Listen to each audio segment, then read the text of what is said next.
Verra-t-on un jour la création d'une véritable armée européenne? On en est loin aujourd'hui et à Munich, le constat est toujours le même. Pas de consensus. Emmanuel Macron affiche de l'empressement. Selon lui, les Allemands ne sont pas assez investis.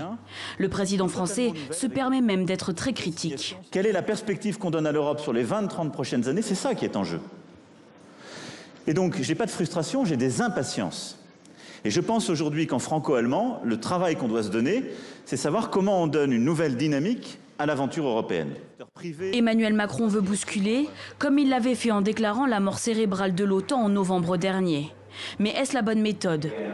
Les 27 ont aujourd'hui bien du mal à définir les moyens pour parvenir à une Europe moins dépendante des États-Unis sur la question de la sécurité.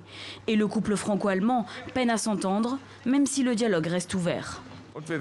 Avec la France, nous travaillons intensivement et nous devons également saisir et accepter l'offre du président Macron d'un dialogue stratégique sur cette question.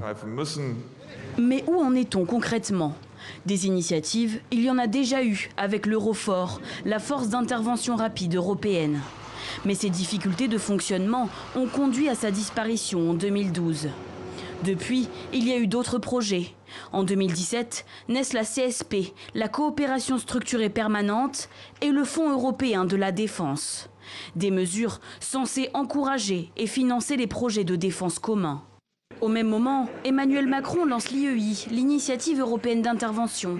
Signée par une dizaine de pays, elle doit permettre de conduire des opérations militaires en commun. Elle commence tout juste à être opérationnelle.